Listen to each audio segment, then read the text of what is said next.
God forbid you take my citizenship and I have to move to a tax-free country. How close are you to just moving to Dubai every year? You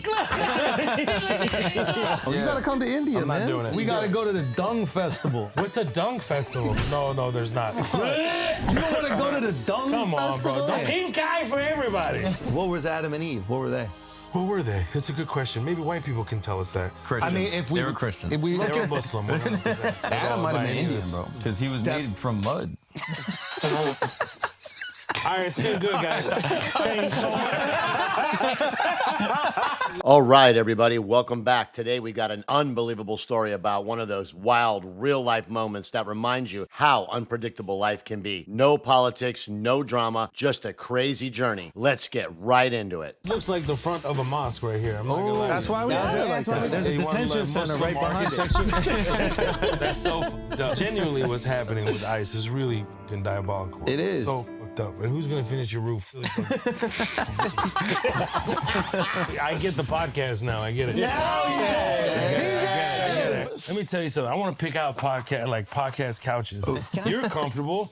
Good for you. No, I don't want to let me give you some Middle Eastern hospitality. Come here.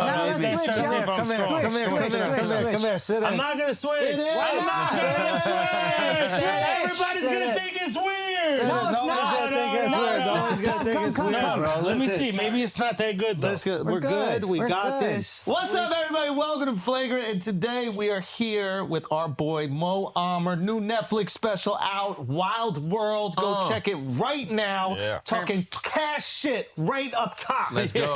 Okay? About There the it is. world's most famous Palestinian. Well, is he? I didn't even know. No, I'm just kidding. Nobody. Every time I say something like that, they're like, "Is he Palestinian?" We didn't even know he's Yeah, Palestinian. why do you think he hasn't spoken at all? I don't know. It's a question that's more geared toward him than me. I think. But do you I not- hate you to speculate. Do you not talk with him? I mean, Akash no. word is kafia. We've met. Oh my God. He's trying to make you feel comfortable. Feel supported here, okay? I'm so glad they wear black and white today. Usually I always wear Been raised in Kuwait for a few years at least. like 9 Till years. 9 years? Yeah, 9 years old. And then the Gulf War happens. Saddam Hussein goes into Kuwait. I end up in Houston, Texas. You guys dipped. Man, that's wild. Imagine being a kid going through all that just to get dropped into a whole new world. You can hear stories like this, and it really shows how unpredictable life can be. All right, let's keep it going. We did. We stayed I stayed with my sister, my family for like the first 2.5 months. And then my mom got myself and my sister out of there. And then we ended up in Houston, yeah. Now, is this a real story? I heard this story about your mom sewing money into the suitcases. Yeah, I put it in season 1 of my show. It's absolutely But true. that's from real life. Absolutely true. She sewed it in the lining of her purse. And so I was just remembering just watching my mom, like, who is this human being? It's like, you don't know who your parents are until like something like this happens. Yeah. Like, you don't know if they're good under pressure or horrible under pressure. My parents were unbelievable under pressure. And it's like the first time you see them so uneasy when everything has been so wonderful up until then. And you just see her like turn it on. And she sews it in the lining of the purse, and she was getting my sister and I out. The whole plan was, I'm gonna get my sister and get my sister and I out of there. She was gonna come back to Kuwait, finish out everything else, and then meet us in the States. That was the whole idea.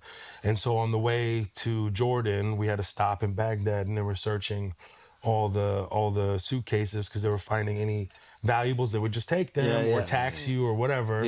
You know, you gotta pay a fee, you know what I mean? So that's what the thing was. So my mom stayed on the bus actually, and she cause she had a little bit of money left over and she just didn't know where else to put it, so she just like hid it under clothes. Right. Well, they were just throwing the clothes out of the suitcase.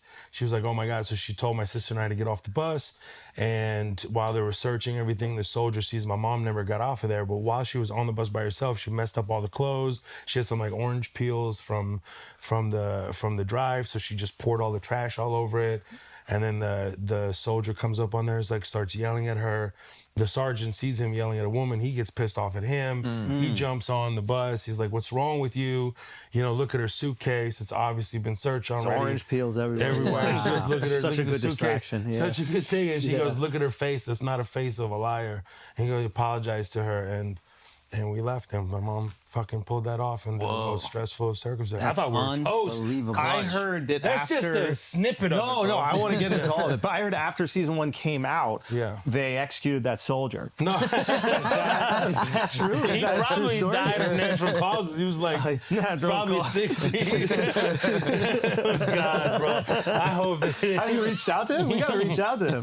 I don't know how to get a hold of him. I was 9 years old. Good old orange peel, Jesus, man. this is how we're gonna kick this off. Yo, this is how we're kicking it off. Man, that whole orange peel distraction story is unreal. Real life does things no movie could ever pull off. The pressure, the timing, that's next level. All right, let's jump back in. Oh, let's talk about DJ Khaled. He's I don't never wanna seen talk orange about him. peels. Yeah, he's never seen it. I heard he just eats it whole. He's like a hippopotamus. He thought it was just an apple. It's the same thing. You just like, you know. Living life. Yeah. There's nothing really to say about him, to be honest with you. It was more so I opened the special that way, and even like I'm saying this now, you're not gonna see it coming. You know, it's really just a dope opening to something that I've never seen in a stand-up special before. So I wanted to like do it that way. But yeah, it's just like I was kind of like, the idea is that over the last 2 years of writing a TV show, of the only Palestinian television show in the history of American television, and feeling all the stress of that. And then at the same time, you're kind of seeing what everybody else is saying and what they're doing and what's going on.